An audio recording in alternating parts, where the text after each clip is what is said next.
नमस्कार दोस्तों, आप सभी का स्टडी फॉर यूपीएससी पीसीएस में स्वागत है। एनसीईआरटी एमसीक्यू का तीसरा वीडियो है ये। इससे पहले 2 वीडियो अपलोड हो चुका है और प्लेलिस्ट है हिस्ट्री एनसीईआरटी एमसीक्यू नाम से प्लेलिस्ट है, उसमें आपको ये वीडियो मिल जाएंगे। बहुत सारे लोग कमेंट करते हैं साइंस का शुरू कर दीजिए। एक बार में कोई एक ही सब्जेक्ट कंप्लीट करते हैं, उसके बाद फिर दूसरा सब्जेक्ट हम लोग शुरू करेंगे, फिर तीसरा शुरू कर लेंगे। एक बार में ही मैं सारा शुरू कर दूंगा तो आप भी कितने वीडियोस देखकर एमसीक्यू तैयार करोगे। और अभी तो आपको मेंस और पीटी दोनों के लिए पढ़ना है। कुछ दिनों बाद आप सिर्फ और सिर्फ पीटी के मोड में पढ़ाई करेंगे। अभी तो दोनों के मोड में पढ़िएगा क्योंकि ओवर हो जाएगा। अगर अभी से आप फैक्ट रटने पर आ गए तो यकीन मानिए 30 सितंबर तक फैक्ट रट के आप परेशान हो जाएंगे। तो इसलिए अच्छे से पढ़िएगा और 100 का टारगेट रखिएगा कि पीटी में कम से कम 100 मार्क्स स्कोर कर सकें, जिससे सेफ साइड हो जाए, आपका पीटी क्लियर हो जाए। मुख्य बाधा वही होती है, उसके बाद मेंस और इंटरव्यू का क्रम आता है। शुरू करते हैं। वीडियो को अंत तक देखिएगा। काफ़ी सारे फैक्ट और कॉन्सेप्ट आपको दोनों ही मिलेगा। किसी भी एग्ज़ाम की तैयारी करेंगे, यूपीएससी से लेकर पीसीएस तक किसी भी एग्ज़ाम की तैयारी करेंगे, उसमें आपको ये एमसीक्यू मदद करेंगे।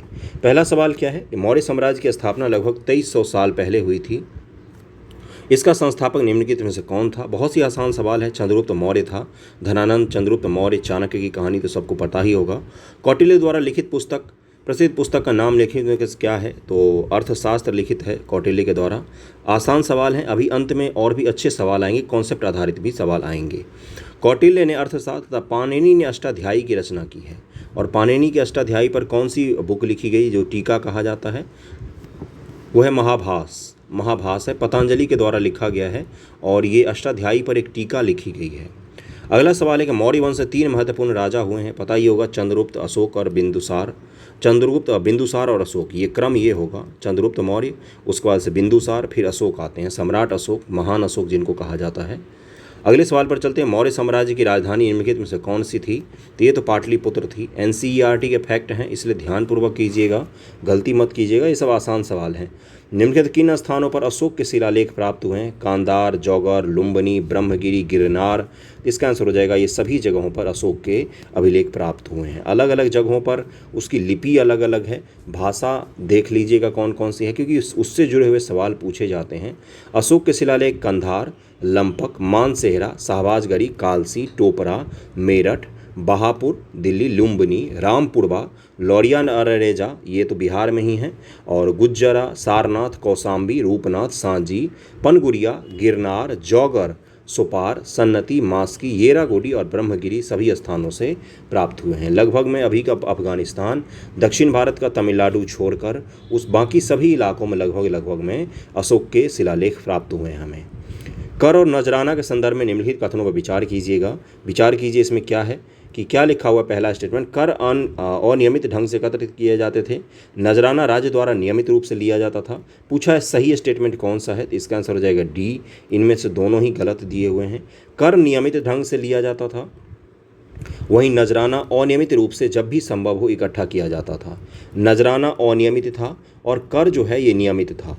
ओके, अतः दोनों कथन गलत हैं।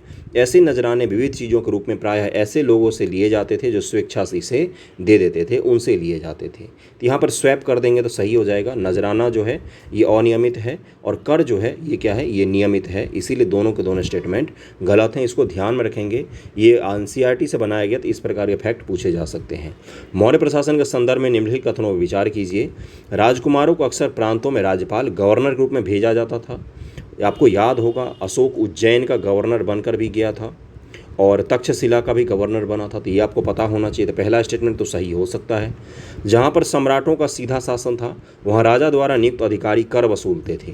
दोनों में से कौन से स्टेटमेंट सही हैं ये आपको बताना है। क्या है कौन से सही हैं? तो दोनों के दोनों स्टेटमेंट ही सही दिए हुए हैं। जैसे अभी अगर आप देखेंगे तो अभी जो यूटी है वो किसके तहत आती है? केंद्र सरकार के तहत आती है। यहाँ पर केंद्र के अधिकारी सीधा कर वसूली करते हैं। तो उसी प्रकार से उस समय भी था कि जो राजा के नियंत्रण प्रत्यक्ष तौर पर होता था वहाँ उसके द्वारा एक कर अधिकारी नियुक्त किया जाता था जो कर वसूलने का काम करता था। ध्यानपूर्वक करेंगे। मौर्य साम्राज्य के प्रशासन से सबसे अधिक सवाल पूछे जाते हैं और कोई सा भी एग्जाम हो देश में किसी भी लेवल का, मौर्य साम्राज्य से एक सवाल पक्का होता है। चाहे शिलालेख से पूछा जाए, चाहे प्रशासन से पूछा जाए, चाहे उनकी कलाओं से पूछा जाए, लेकिन एक सवाल गारंटेड होता है। एक सवाल हड़प्पा से गारंटेड होता है, एक मौर्य प्रशासन से, एक गुप्तों से सवाल पूछा जाता है, 1 से 2 सवाल मुगलों से होता है, बाकी अधिकतर सवाल अंग्रेजों के काल से पूछा पूछे जाते हैं। तो इसी तरह से होता है, सब कालों पर आपको ध्यान रखना है, कला संस्कृति प्रशासन पर विशेष ध्यान रखना है। मौर्य प्रशासन जुड़े निम्नलिखित कथनों पर विचार कीजिए। मौर्य प्रशासन के छोटे क्षेत्र या प्रांतों पर तक्षशिला या उज्जैन जैसे प्रांतीय राजधानी से शासन किया जाता था। मौर्य शासक आवागमन के लिए महत्वपूर्ण मार्गों और नदियों पर नियंत्रण रखने का प्रयास करते थे। प्रदेश में रहने वाले लोग मौर्य अधिकारियों को नजराना भेंट दिया करते थे। 8 का आंसर क्या हो जाएगा? इसका आंसर हो जाएगा बिल्कुल सही है, तीनों के तीनों स्टेटमेंट ही सही दिए हुए हैं। ओके, अगले सवाल पर चलते हैं हम लोग। चंद्रगुप्त के दरबार में पश्चिम एशिया के यूनानी राजा सेल्यूकस निकेटर का राजदूत था, उसका नाम क्या था? चंद्रगुप्त मौर्य के दरबार में जो यूनानी राजा था सेल्यूकस निकेटर, उसका एक राजदूत आया था, उसका नाम पूछा गया है आपसे। बहुत ही आसान है, मेगास्थनीज है। मेगास्थनीज ने बुक लिखी है, इसका क्या नाम है बुक का नाम है इंडिका। इंडिका ध्यान में रखेंगे। इंडिका का विवरण भी एक बार यूपीएससी ने मेंस में ऑप्शनल हिस्ट्री ऑप्शनल में पूछ लिया था कि इंडिका का विवरण दीजिए, कौन कौन सी चीज़ों के बारे में उसमें उल्लेख किया गया है। तो यूपीएससी के लिए तो आप अलग से पढ़ेंगे ही, फैक्ट में आप इसको याद रख सकते हैं, जिसमें उसने पाटलिपुत्र का स्थानीय प्रशासन वगैरह की बहुत ही डिटेल में चर्चा की है। पाटलिपुत्र के अलग अलग समितियों की चर्चा की है, जिसमें बताया गया कि हर समिति में 6 समितियाँ थी, हर समिति में 5 सदस्य थे, कुल मिलाकर 30 लोगों के द्वारा पाटलिपुत्र का शासन चलाया जाता था। और जो मेगास्थनीज है, इसने एक चीज़ में और गलती कर दी थी। भारत में जो लोगों के काम होते हैं या जाति व्यवस्था को लेकर काफ़ी कंफ्यूज हो गया था। ये कर्म को इसने जाति मान लिया था, जैसे किसानों को एक जाति मान लिया था मेगास्थनीज के द्वारा, जबकि किसान भारत में कोई जाति नहीं होते हैं। ओके, और देखिए यहाँ पर क्या लिखा हुआ है कि डिमेकस या डायमेकस बिंदुसार के समय भारत आया था। फाहियान चंद्रगुप्त विक्रमादित्य के सामने, जिसको चंद्रगुप्त जो गुप्त काल के हैं, चंद्रगुप्त द्वितीय जिनको कहा जाता है, उनके समय में आया था। ह्वेनसांग हर्ष के काल से संबंधित हैं। तो तीनों ऑप्शन का भी पता चल गया।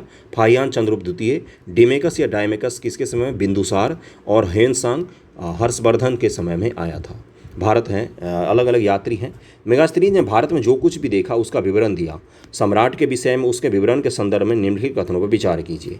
मेगास्थनीज ने कुछ और भी बोला था, वो मैं बता दूं। चंद्रगुप्त मौर्य के बारे में बोला था कि भारत में जो सम्राट हैं वो महिला अंगरक्षकों से घिरे होते हैं, महिला अंगरक्षक भी उनके होते हैं, ये भी विवरण दिया था मेगास्थनीज के द्वारा। तो क्या है कि सम्राट को जनता के सामने आने के अवसरों पर शोभा यात्रा के रूप में जश्न होता था। उनके अंगरक्षक सोने व चांदी सजे हाथियों पर सवार रहते थे। कुछ अंगरक्षक पैरों को लेकर चलते थे। राजा सामान्यतः हथियारबंद महिलाओं से घिरे होते थे। तो अभी मैंने बताया कौन से सही हैं, ये पूछा गया है आपसे। तीनों के तीनों स्टेटमेंट सही हो जाएंगे। सोचिए, आज भी हमारे प्रधानमंत्री के चारों तरफ महिला गार्ड नहीं होते हैं, एसपीजी के सारे जवान पुरुष ही होते हैं, लेकिन चंद्रगुप्त मौर्य के चारों तरफ महिला गार्ड भी होती थी, अंगरक्षक उनके। ओके, ये आप ध्यान में रखेंगे। किसने बोला है ये? तो मेगास्थनीज ने इसको लिखा था इंडिका में। मौर्य साम्राज्य के संदर्भ में निम्नलिखित कथनों पर विचार कीजिए। उज्जैन उत्तर पश्चिम की तरफ आवागमन के मार्ग में था। उज्जैन आज वर्तमान में कहाँ है भाई? ये तो भोपाल में है। उत्तर पश्चिम की तरफ आवागमन के मार्ग पर था, पहला स्टेटमेंट है। आधुनिक पाकिस्तान और अफगानिस्तान के इलाके मौर्य साम्राज्य के अंदर थे। मौर्य साम्राज्य के संस्थापक चंद्रगुप्त मौर्य के विचार अर्थशास्त्र में लिखे गए हैं। तो 11 के आंसर क्या हो जाए? कौन सा सही है ये पूछा गया आपसे। तो केवल और केवल 2 सही होगा। उज्जैन उत्तर पश्चिम जाने के मार्ग पर स्थित नहीं था, वर्तमान के भोपाल में है। ये उत्तर पश्चिम जाने के मार्ग पर कैसे स्थित हो सकता है? और मौर्य सम्राट चंद्रगुप्त मौर्य के विचार अर्थशास्त्र में नहीं लिखे गए हैं, बल्कि चाणक्य कौटिल्य के विचार, राजनीतिक विचार मुख्य रूप से अर्थशास्त्र में लिखे गए हैं। तो इसका आंसर बी हो जाएगा, केवल बी सही है, बाकी दोनों स्टेटमेंट गलत दिए हुए हैं। अशोक के संबंध में निम्नलिखित कथनों पर विचार कीजिए। अशोक ऐसा पहला शासक था जिसने अभिलेखों द्वारा जनता तक अपना संदेश पहुंचाने की कोशिश की। अशोक के ज़्यादातर अभिलेख खरोष्टी लिपि में हैं। अशोक ने अपने एक अभिलेख में कलिंग युद्ध का वर्णन किया है। आपसे पूछा गया है कि कौन कौन से स्टेटमेंट इनमें से सही हैं, तो बताइए। तो 1 और 3 सही दिया हुआ है। दूसरा स्टेटमेंट क्या था? दूसरा स्टेटमेंट है उसके अभिलेख की भाषा के रूप में कि अशोक के ज़्यादातर अभिलेख खरोष्टी लिपि में है, ये गलत दिया हुआ है। देखिए क्या लिखा हुआ है यहाँ पर कि अशोक के ज़्यादातर अभिलेख प्राकृत भाषा और ब्राह्मी लिपि में लिखा गया। जैसे देवनागरी लिपि है आज की, और हिंदी भाषा है, भोजपुरी भाषा है, उसी प्रकार से ब्राह्मी लिपि में और प्राकृत भाषा में लिखा गया अशोक का ज़्यादातर अभिलेख। इसको ध्यान में रखेंगे। ये छोटे छोटे फैक्ट हैं और यहाँ से सवाल बनते हैं। कलिंग तटवर्ती उड़ीसा का प्राचीन नाम है। अशोक ने अपने एक अभिलेख में कलिंग युद्ध का वर्णन किया था। उसने कहा था कि राजा बनने के 8 साल बाद मैंने कलिंग विजय की। लगभग 1.5 लाख लोग बंदी बना लिए गए और 1 लाख से भी ज़्यादा लोग मारे गए। इससे मुझे अपार दुख हुआ। ये क्या है? ये कलिंग युद्ध का वर्णन किया है अशोक ने। कलिंग युद्ध में जान हानि से दुखी होकर अशोक ने धम्म का पालन करने एवं दूसरों को इसकी शिक्षा देने का निश्चय किया। धम्म के संदर्भ में उनके विचार की निम्नलिखित हैं। धम्म अगर आपको समझ में नहीं आता होगा कि धम्म क्या है तो एक तरह से समझिएगा, आज के बाद कभी दिक्कत नहीं होगा। धम्म यानी कि हम जो पढ़ते हैं ना अपने धर्म, अपने माइथोलॉजी में, जैसे गीता, रामायण, इन सब में हमारे क्या बोले जाते हैं हमसे, धर्म की स्थापना। धर्म की स्थापना का मतलब क्या होता है? नैतिकता की फिर से स्थापना, यानी कि राजा हो प्रजा हो सबके अंदर नैतिकता को स्थान देना चाहिए। धर्म का मतलब ही होता है यही चीज़। तो आज के बाद आप नहीं भूलेंगे। तो धम्म को उसको कहा गया है। धम्म का मतलब क्या हो गया? एक तरह से नैतिकता हो गया। अब नैतिकता का प्रचार प्रसार अलग अलग तरीके से राजा के द्वारा किया जा सकता है। तलवार के बदौलत नैतिकता का प्रसार नहीं हो सकता है। अशोक का मानना था कि धम्म के माध्यम से लोगों का दिल जीतना बलपूर्वक विजय पाने से ज़्यादा अच्छा है।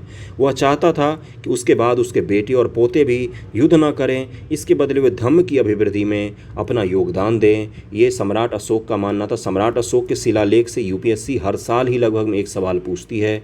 तो 13 का आंसर क्या हो जाएगा? बिल्कुल सही, दोनों के दोनों स्टेटमेंट सही दिए हुए हैं। और इस वीडियो के अंत में, मतलब अंत में, कुछ सवाल मैंने मॉडर्न हिस्ट्री से भी ऐड कर दिया है।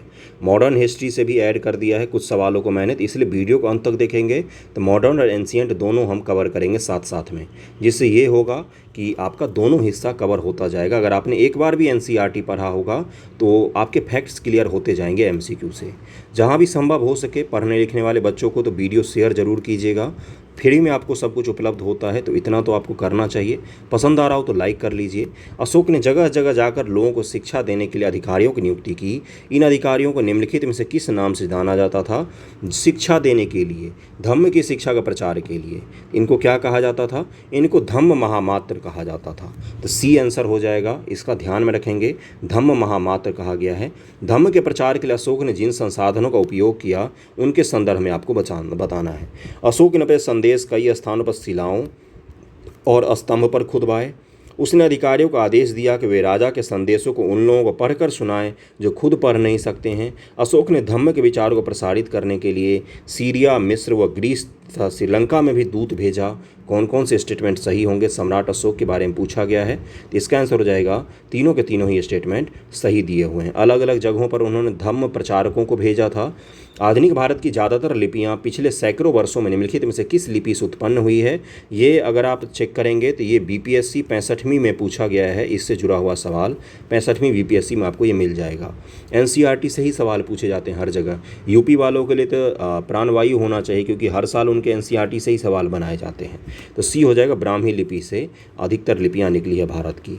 देखिए क्या लिखा हुआ है, कौन कौन सी? देवनागरी, तमिल, बांग्ला, मलयालम सभी ब्राह्मी लिपि से ही उत्पन्न हुई है। अपनी प्रजा के लिए अशोक के द्वारा दिया गया संदेशों के संदर्भ में निम्नलिखित कथनों विचार कीजिए। विभिन्न अवसर पर किए जाने वाले अनुष्ठान व कर्मकांड किसी काम के नहीं है। सम्राट अशोक ने बोला था कि विवाह, शादी, मुंडन में जो इतना तामझाम करते हो, इतना सारा खर्चा पानी करते हो, ये सब किसी काम का नहीं है। यज्ञ वज्ञ में जो इतना सारा आप करते हो, ये सब किसी काम का नहीं है। उन्होंने कर्मकांड का स्थान पर दूसरी रीतियाँ बताई।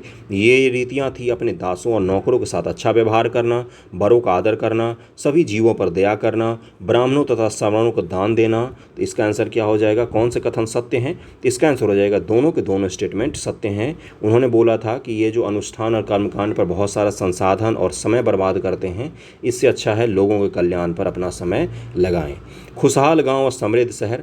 लगभग 2500 वर्ष पूर्व कृषि के विकास की प्रक्रिया में महत्वपूर्ण कदम उठाए गए।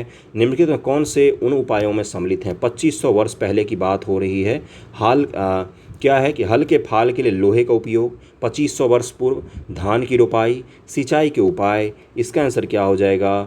तीनों के तीनों स्टेटमेंट सही है। याद कीजिए पिछले लेक्चर में मैंने बताया था कि ऋग्वैदिक और वैदिक, इन दोनों में सबसे मुख्य अंतर क्या है? ऋग्वैदिक और उत्तर वैदिक। ऋग्वैदिक और उत्तर वैदिक में मुख्य अंतर क्या है? ऋग्वैदिक और उसके ठीक के बाद का काल के अंतर क्या है? इसमें मुख्य अंतर है किसका? लोहा का। लोहा का आविष्कार उत्तर वैदिक में प्रमुख रूप से इसका उपयोग होने लग गया। इसके उपयोग से क्या हुआ? गहरी जुताई संभव हो पाई, जिससे क्या हो पाया? काफ़ी अच्छी कृषि संभव हो पाई, जंगल काटना आसान हो पाया। लोहा का आविष्कार कोई सामान्य आविष्कार नहीं है, तो जंगल काटना जब आसान हुआ, खेतों की जुताई बहुत आसान हो गई, जिससे क्या होगा, इससे कृषि बहुत ही ज़्यादा पैदावार बढ़ गई। कृषि में जब खाने से ज़्यादा उपजने लगेगा तो क्या होगा, व्यापार डेवलप होगा। व्यापार डेवलप होने से क्या होता है, लोगों के पास धन आता है, धन आने से क्या होता है, खर्चा करता है, शहरीकरण बढ़ता है, लोगों का उपभोग का स्तर बढ़ता है, अर्थव्यवस्था उन्नत होती जाती है। तो एक चीज़ का आविष्कार से पूरी की पूरी इकॉनमी बदल गई, धीरे धीरे लोगों का पेट भरने शुरू हो गए। तो ज्ञान विज्ञान, बहुत सारे दर्शन का जन्म 6ठी शताब्दी ईस्वी के बाद आपको देखना शुरू हो जाएगा। ओके, तो क्या है यहाँ पर कि लगभग 2500 वर्ष पूर्व कृषि उत्पादन बढ़ाने के लिए महत्वपूर्ण कदम उठाए गए, क्योंकि समृद्ध गांवों के बिना राजाओं या उनके राज्यों में बने रहना मुश्किल था।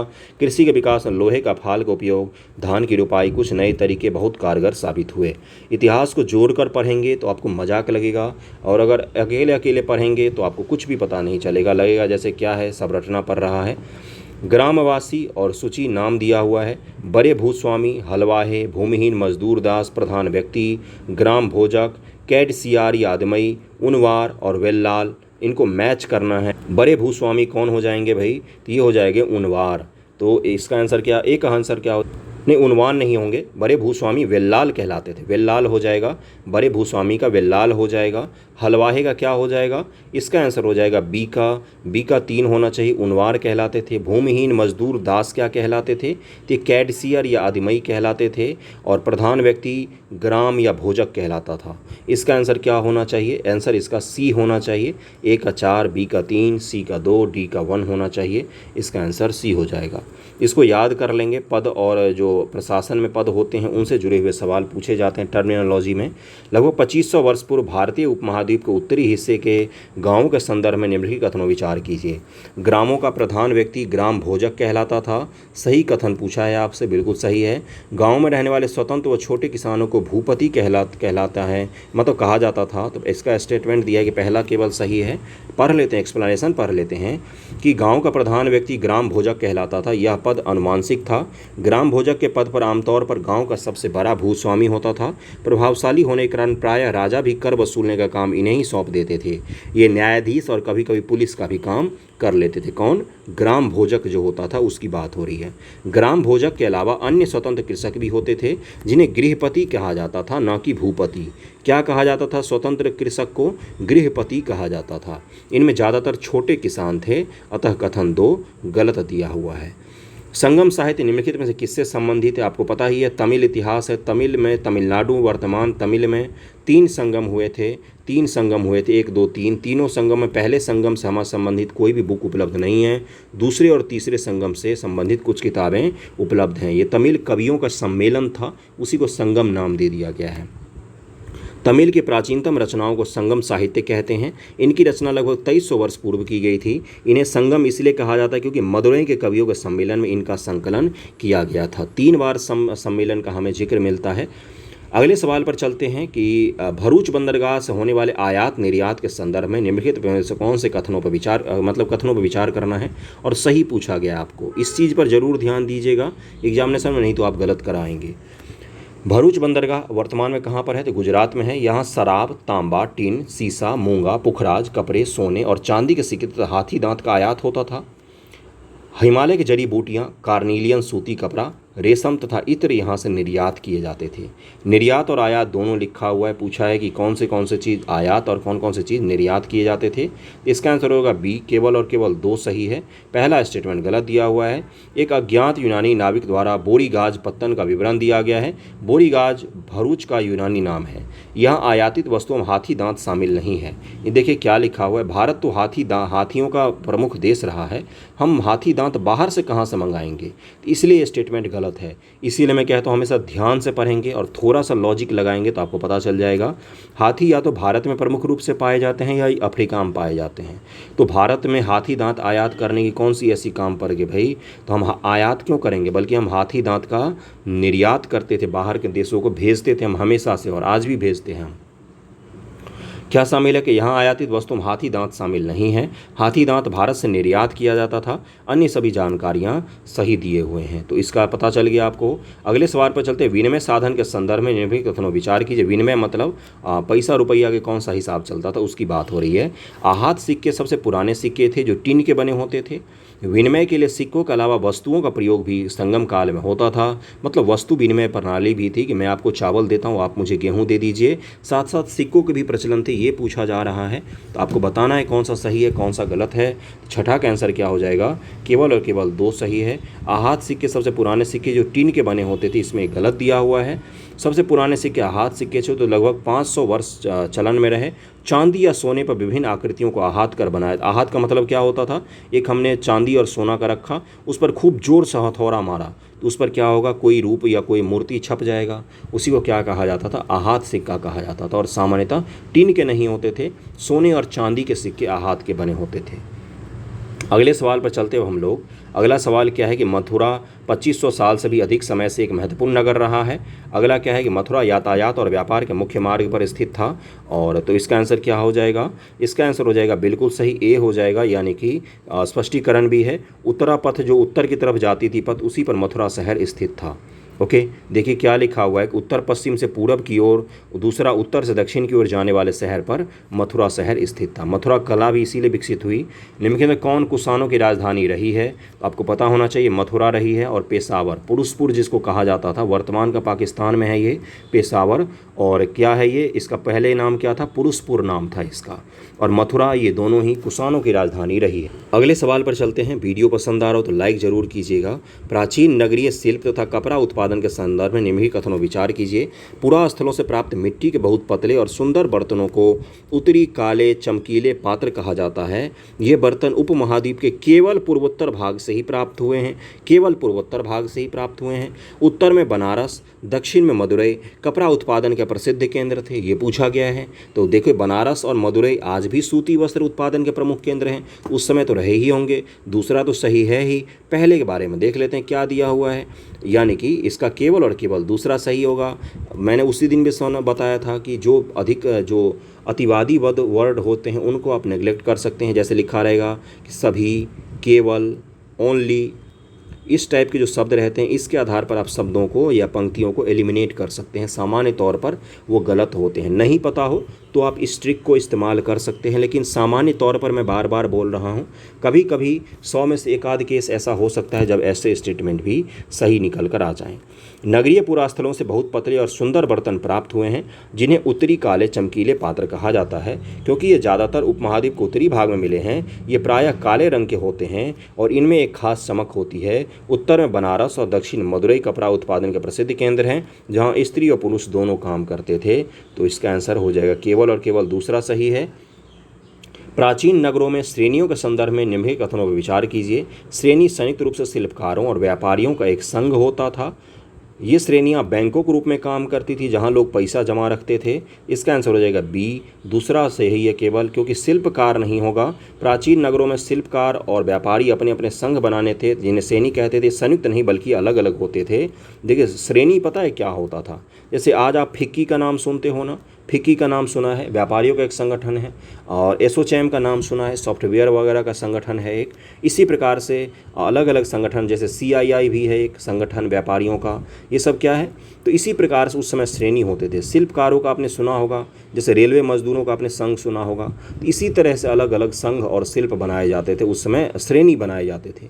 तो शिल्पकारों का अलग होता था, व्यापारियों का श्रेणी अलग होता था। श्रेणियों के अपने सिक्के होते थे, अपने सैनिक होते थे, अपना बैंक होता था, अपना पूरा का पूरा इकॉनमी होता था। और ये राजाओं के लिए बहुत ही ज़्यादा कामकर होते थे, क्योंकि इकॉनमी पूरा संभाल लेते थे ये पूरे साम्राज्य का। तो इसका ध्यान में रखेंगे, श्रेणी संगठनों को ध्यान में रखेंगे आप लोग। बी आंसर होगा, इसका बी सही होगा। बाकी पहला तो गलत दिया हुआ है। श्रेणी लोग मंदिरों का निर्माण करवाते थे, शिक्षा में खूब बढ़ चढ़ कर दान पुण्य करते थे, जिससे शिक्षाओं का जो संस्थान होते थे वो खूब चलते थे। यूनिवर्सिटी वगैरह जो उस समय आप पढ़ते हैं, तक्षशिला, नालंदा यूनिवर्सिटी, इनमें भी बहुत सारे दान करते थे ये श्रेणी लोग। और बड़े बड़े धर्मशाला, मंदिरों का निर्माण, तालाबों का निर्माण, ये सब भी सामाजिक कार्य श्रेणी संगठनें किया करती थी। अरिकामेडु नामक प्राचीन पत्तन निम्नलिखित में से कहाँ पर स्थित है? ये पुदुचेरी में स्थित है अरिकामेडु। यहाँ से रोमन बस्ती मिली है अरिकामेडु से, ये ध्यान में रहेगा आपको। रोमन बस्ती मिली है अरिकामेडु से। कहाँ पर है? वर्तमान के पुदुचेरी में है, ये पंडिचेरी जिसको कहा जाता है। और एक चीज़ ध्यान में रखेंगे, यहाँ से नीरो का नाम सुना आपने? नीरो बंसी बजा रहा था, रोम जल रहा था, नीरो बंसी बजा रहा था। तो नीरो जैसे रोम के शासक के सिक्के और सुराही वगैरह खूब सारे सामान मिले हैं। तो अरिकामेडु वर्तमान में पुदुचेरी में है। अगले सवाल पर चलते हैं कि प्रारंभ में तमिल भाषा के लिए निम्नलिखित में से कौन सी लिपि का प्रयोग किया जाता था? तो ब्राह्मी लिपि का प्रयोग किया जाता था प्रारंभ में तमिल भाषा के लिए। तमिल भाषा के लिए ब्राह्मी लिपि का उपयोग किया जाता था। दक्षिण भारत में स्थित अरिकामेडु का रोमन नाम निम्नलिखित में से कौन सा था? रोमन में इसको क्या कहते थे? तो रोमन भाषा में इसको पोडुका कहा जाता था। पोडुका, पोडुका ध्यान में रहेगा। आसान है, ये तो याद रखना आसान है। क्या लिखा हुआ है कि अरिकामेडु का रोमन नाम पोडुका था। अरिकामेडु, बेरीगाज, मुसलीपत्तम और मुजरिम ये सभी प्राचीन काल के महत्वपूर्ण बंदरगाह हैं। ओके, निम्नलिखित में कौन भारत में आए विदेशी आक्रमणकारियों का सही क्रम है? तो देखिए इसका सही क्रम, सबसे पहले हिंद यवन आएंगे, फिर शक आएंगे, फिर हिंद पर्थियन आएंगे, फिर कुषाण आएगा। ये सवाल यूपीपीएससी का पेपर उठाइए 2023 ईस्वी का, अभी जो पिछले महीने मई में हुआ है उसमें आपको ये सवाल मिल जाएगा। ये सवाल 2023 के पीपीपीटी में पूछा गया यूपीपीएससी का, आप उठाकर देखिए, उसमें आपको गारंटेड मिलेगा ये सवाल। ओके, अगले सवाल पर चलते हैं। व्यापारी, राजा और तीर्थयात्री पर हम लोग पहुंच गए। फिर हम लोग मॉडर्न हिस्ट्री के कुछ सवालों को सॉल्व करेंगे कि समकालीन व्यापार के संदर्भ में निम्नलिखित में से कौन सा कथन सही नहीं है, ये पूछा गया है आपसे। इसमें क्या हो जाएगा? व्यापारी इन सामानों को ले जाने के लिए केवल समुद्री मार्गों का उपयोग करते हैं। देखिए क्या लिखा हुआ है, क्या केवल व्यापारी समुद्र मार्ग से ही जाएंगे? ऐसा कब से हो गया भाई? स्थल मार्ग बंद पड़े हुए हैं क्या? इसका आंसर क्या हो जाएगा? सी गलत दिया हो। अगर आपको नहीं भी आता हो, ठीक है, नहीं पता हो इसके 3 स्टेटमेंट, तो भी आप छांट सकते हैं, थोड़ा सा कॉमन सेंस लगाएंगे। क्या लिखा हो? व्यापारी इन सामानों को ले जाने के लिए केवल समुद्री मार्ग का उपयोग करते थे। क्यों स्थल मार्ग नहीं था? क्या आपने सुना होगा सार्थवाह का नाम? बड़े बड़े व्यापारिक कारवां चलती थी, बहुत सारे हजार हजार बैलगाड़ी का, हजार हजार गाड़ियों का ग्रुप चलता था जिनको खींचकर दूसरे देश में ले जाया जाता था। तो ये आपको ध्यान में रहना चाहिए। आप एलिमिनेट आसानी से कर सकते थे, अगर नहीं भी आता होगा तो भी आप इस सवाल को हल कर सकते हैं। संगम कवियों में, संगम कविताओं में मुम्मेदार की चर्चा मिली है। यह एक तमिल शब्द है, इसका अर्थ निम्नलिखित में से क्या है? मुवेंदार, क्या लिखा हुआ है? मुवेंदार, इसका अर्थ क्या है? ग्राम प्रधान, गृहपति, सरदार, 3 मुखिया। पूछा गया इसका अर्थ क्या? इसका अर्थ हो जाएगा कि ये 3 मुखिया यानी कि चोल, चेर, पांड्य, चोल, चेर और पांड्य, तीनों जो संगम काल के आपको शासक मिलते हैं, 3 अलग अलग राज्य मिलता है, उन्हीं तीनों को संयुक्त रूप से क्या कहा जाता था?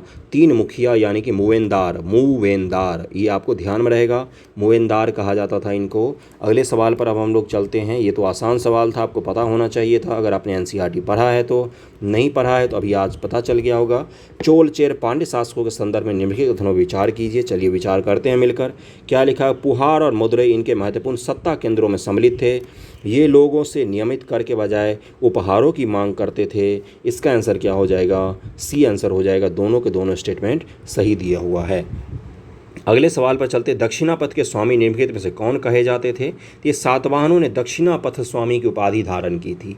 आपने सुना होगा, सातकर्णी का नाम सुना होगा, गौतमी पुत्र सातकर्णी का नाम सुना होगा। तो ये सब कौन है? इनकी और एक और खासियत थी कि अपने नाम से पहले अपनी माता का नाम लगाते थे। जैसे बहुत सारे लोग आज भी महाराष्ट्र वगैरह में आपको अपने पिता का नाम लगाते मिलेंगे अपने नाम से पहले। ये लोग क्या लगाते थे? और उस समय के शासक होने के बाद भी माताओं को अधिक महत्व देते थे और अपने नाम में किसका लगाते थे? गौतमी पुत्र सातकर्णी। जैसे आप सुनते हैं ना कि कुंती पुत्र, है ना, तो ये क्या है? तो ये माताओं को सम्मान देने के काम है और उनके नाम पहले लगाए जाते थे। तो देवकी नंदन आपने सुना होगा, कौशल्या नंदन कहा जाता था। तो उसी प्रकार सातवाहन क्या लगाते थे? अपनी माताओं का नाम। गौतमी पुत्र देखिए लिखा हुआ है सातकर्णी। सातवाहन लोग दक्षिणापथ के स्वामी कहलाते थे। पश्चिम भारत में सातवाहन नामक राजवंश का प्रभाव बढ़ गया था और सातवाहनों का सबसे प्रमुख राजा गौतमी पुत्र श्री सातकर्णी ही था। अगले सवाल पर चलते हैं कि रेशम बनाने की तकनीक का आविष्कार सबसे पहले कहाँ पर हुआ था? तो ये चीन में हुआ था। चीन में हुआ था रेशम बनाने की तकनीक का सबसे पहले आविष्कार।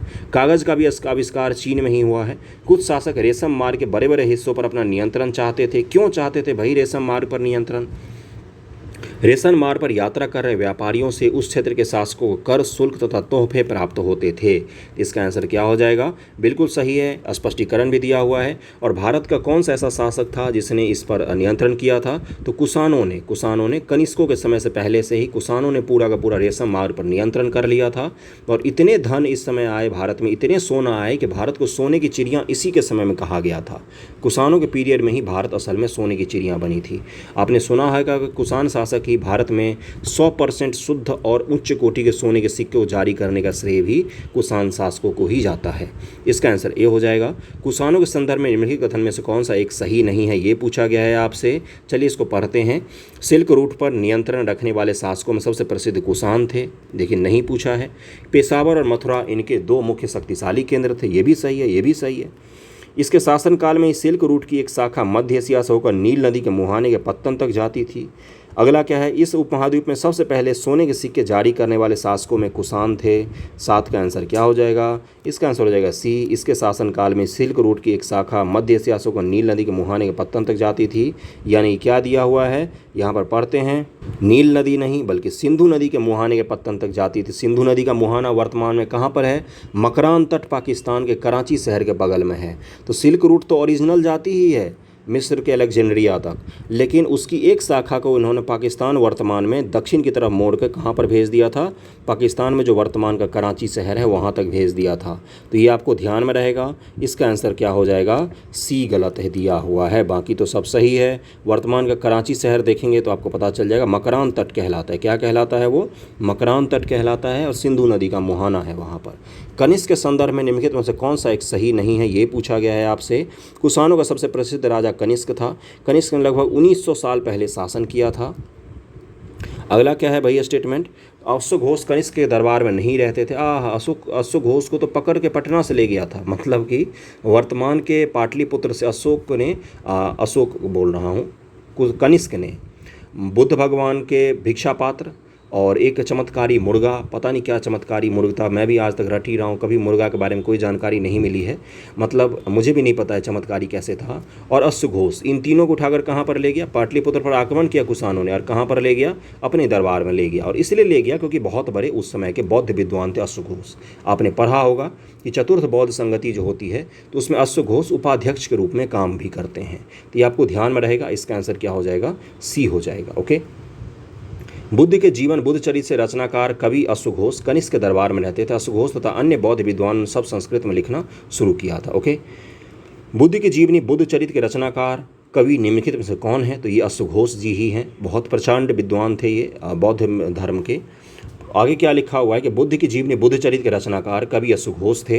कुषाणों के सबसे प्रसिद्ध शासक कनिष्क के दरबार में रहते थे। अश्वघोष तथा अन्य बौद्ध विद्वानों ने अब संस्कृत में लिखना शुरू कर दिया था। पार्स और वासुमित्र जैसे बौद्ध दार्शनिक तथा नागार्जुन जैसे विद्वान कनिष्क के दरबार में ही रहते थे।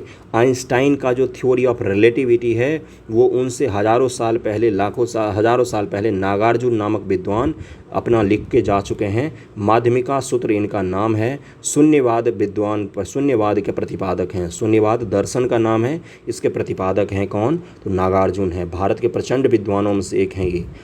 ओके। मौर्योत्तर काल में बौद्ध धर्म की नई धारा महायान का विकास हुआ। महायान का विकास मूल रूप से किसके समय में हुआ है? तो कनिष्क को आप इसका श्रेय दे सकते हैं। इस नई बौद्ध धारा में आए नए परिवर्तन के संदर्भ में निम्नलिखित कथनों विचार कीजिए। पहले मूर्तियों में बुद्ध की उपस्थिति संकेतात्मक रूप से दर्शाई जाती थी, पर अब बुद्ध की प्रतिमाएं बनाई जाने लगी। सबसे पहले बुद्ध भगवान की प्रतिमा किस कला में बनाया गया है? तो गंधार कला और मथुरा कला में बुद्ध भगवान की प्रतिमा प्रचंड रूप से बनाई गई, मतलब बहुत सारे प्रतिमाएं बनाई गई। बोधिसत्व में आस्था को लेकर परिवर्तन आया। तो 10 का आंसर क्या हो जाएगा? बिल्कुल सही कह रहे हैं महाराज, तो ये दोनों का दोनों स्टेटमेंट सही है। ओके। और कनिष्क और कुषाणों ने बहुत बड़ा योगदान दिया था महायान धर्म के प्रचार प्रसार में। बौद्ध धर्म के प्रचार के संदर्भ में इन्हीं कथनों पर विचार कीजिए। बौद्ध धर्म दक्षिण पूर्व की ओर श्रीलंका, म्यांमार, थाईलैंड, इंडोनेशिया सहित दक्षिण पूर्व के एशिया के अन्य भागों में भी फैला।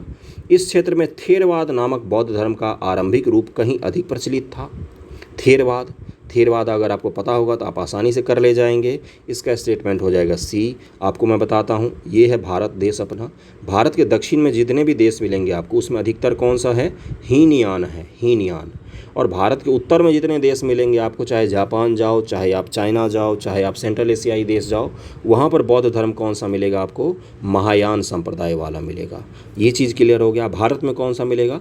तो भारत में महायान अधिक प्रचलित है, अब हीनयान कम प्रचलित है। महायान का प्रचलन अधिक है भारत में। ओके, इसका सी हो जाएगा। देखिए यहाँ पर लिखा भी हुआ है कि श्रीलंका, इंडोनेशिया, इनके अधिक भागों में थेरवाद नामक बौद्ध धर्म कहीं अधिक प्रचलित था, जो बौद्ध धर्म का आरंभिक रूप था। आरंभिक यानी कि जो मूल बौद्ध धर्म था, जिसमें बुद्ध भगवान को देवता नहीं माना जाता था, एक महापुरुष बस केवल माना जाता था, उनके मूर्तियों की पूजा नहीं की जाती थी, वही हीनयान ही है।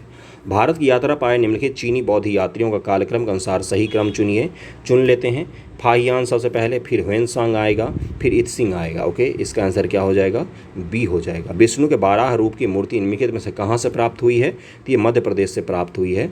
विष्णु भगवान की 12 रूप है और वो क्या करते हैं? वो पृथ्वी को बचाकर लाते हैं समुद्र में से, डूबा हुआ में से। लेकिन एक चीज़ याद कीजिएगा, ये बहुत पुराना मूर्ति है, लगभग में अभी से 1500 साल पुराना मूर्ति है, लेकिन इसमें भी पृथ्वी को गोल दिखाया गया है। जब दुनिया का अधिकांश धर्म वगैरह पृथ्वी को बोल रहे थे चपटी है, उस समय में बाराह की मूर्ति अगर आप देखेंगे अपने सूर पर पृथ्वी को उठाए हुए हैं, तो वो पृथ्वी गोल दिखती है, पृथ्वी को गोलाकार बनाया गया है। आगे बढ़ जाते हैं हम लोग, कितना सारा ज्ञान दूँ मैं आपको। ये किससे? मध्य प्रदेश में मिला है। देखिए क्या लिखा हुआ, विष्णु भगवान के 12 रूप की मूर्ति एरन मध्य प्रदेश से प्राप्त हुई है। पुराणों के अनुसार जल में डूबी हुई पृथ्वी को बचाने के लिए विष्णु ने 12 रूप धारण किया। यहाँ पृथ्वी को एक स्त्री के रूप में दर्शाया गया है। ओके, भक्ति परंपरा के संदर्भ में निम्नलिखित में से कौन सा कथन सही नहीं है? ये पूछा गया है आपसे। भक्ति मार्गी आडंबर के साथ साथ पूजा पाठ पर जोर देते थे, ये गलत दिया हुआ है। देवी देवताओं की पूजा का प्रचलन मौर्योत्तर काल से शुरू हुआ। इसमें शिव, विष्णु, दुर्गा जैसी देवी देव शामिल हैं। इन देवी देवताओं की पूजा भक्ति परंपरा के माध्यम से की जाती थी। किसी देवी देवता के प्रति श्रद्धा को ही भक्ति कहा जाता है।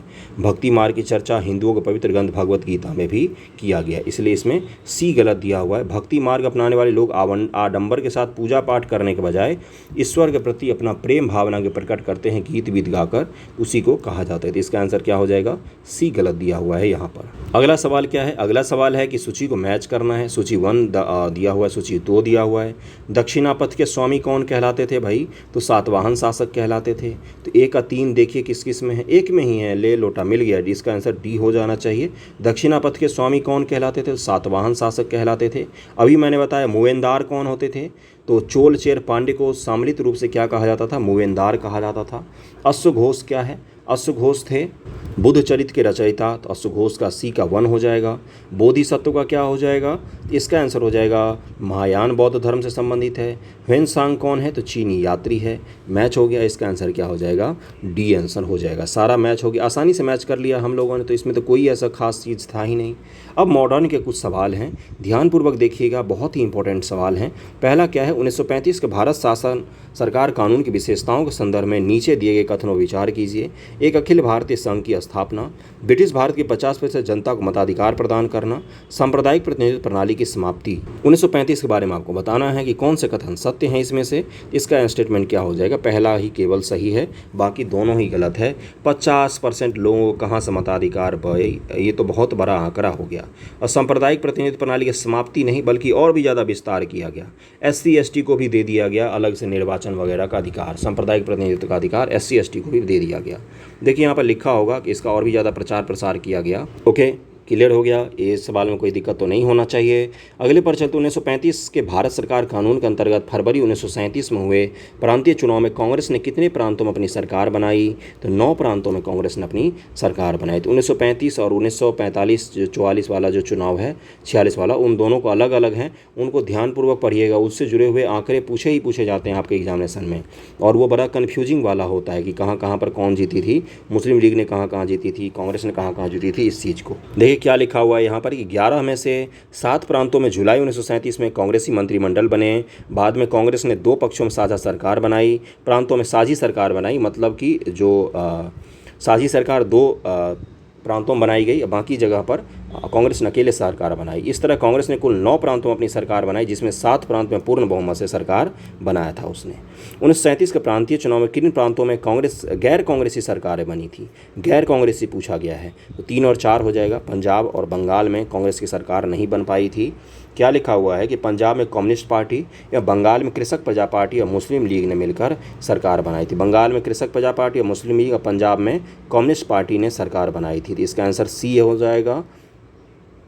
1938 में कांग्रेस का हरिपुरा अधिवेशन में सुभाष चंद्र बोस कांग्रेस के अध्यक्ष निर्वाचित हुए। इसमें कांग्रेस ने आर्थिक योजना का विचार को अपनाया, एक राष्ट्रीय योजना समिति बनाई। इस राष्ट्रीय योजना समिति का अध्यक्ष किसे बनाया गया?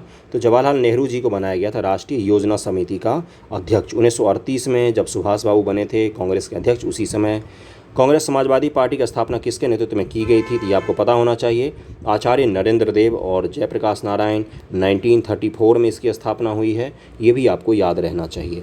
भारतीय स्वतंत्रता संग्राम के दौरान स्वामी सहजानंद सरस्वती का संबंध किससे है? तो उनका संबंध किसान संगठन से है। बहुत सारे किसान सभाओं का स्थापना किया स्वामी सहजानंद सरस्वती जी ने।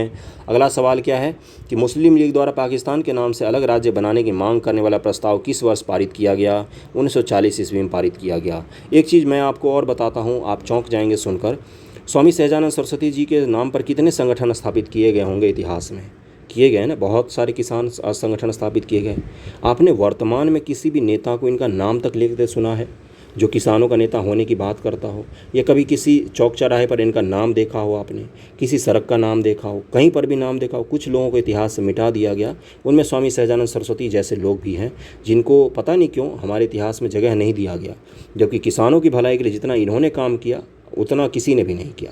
किसानों को स्वतंत्रता आंदोलन से जोड़ने में गांधी जी भी उतने सफल नहीं हुए जितना स्वामी सहजानंद सरस्वती जी सफल हुए संस्थाओं बनाकर। तो इसलिए गौर करेंगे तो आपको कहीं भी इनके नाम पर कुछ भी नहीं मिलेगा, ना कॉलेज, ना स्कूल, ना संस्था। शायद कहीं कुछ मिल जाए तो अलग चीज़ है, वरना प्रचलित रूप से कुछ नहीं मिलेगा आपको।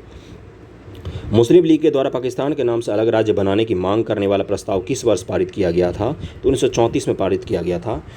1940 में पारित किया गया था। 1940 में मुस्लिम लीग ने एक प्रस्ताव पारित करके मांग की कि स्वाधीनता के बाद देश के 2 भाग कर दिए जाएं, पाकिस्तान का नाम का एक अलग राज्य बनाया जाए। ओके। 1939 में कांग्रेस मंत्रिमंडल ने त्यागपत्र दे दिया। इसका प्रमुख कारण क्या था? 1939 में क्यों दिया? क्योंकि ब्रिटिश सरकार द्वारा द्वितीय विश्व युद्ध के समय भारतीयों की सहमति के बिना ही हमें क्या किया गया था? हमें युद्ध में शामिल कर दिया गया था। इसलिए कांग्रेस ने क्या किया? त्यागपत्र दे दिया था। कांग्रेस मंत्रिमंडल ने त्यागपत्र दे दिया था। अक्टूबर 1940 में गांधी जी ने व्यक्तिगत सत्याग्रह प्रारंभ किया। गांधी जी ने प्रथम सत्याग्रही किसे चुना था? तो विनोबा भावे को चुना था। यहीं से पूछा गया था कि तीसरे सत्याग्रही कौन थे, तो आपको पता होना चाहिए था। और उसके बाद कौन थे? तो पंडित नेहरू बने थे दूसरे सत्याग्रही। क्रिप्स मिशन के संबंध में नीचे दिए गए कथनों पर विचार कीजिए। क्रिप्स मिशन 1942 में भारत में आया, बिल्कुल सही। इस मिशन के अध्यक्ष स्टैनफोर्ड क्रिप्स भारतीय राष्ट्रीय आंदोलन के समर्थक थे। इस मिशन का उद्देश्य भारत में पूर्ण स्वतंत्रता स्थापित करना था।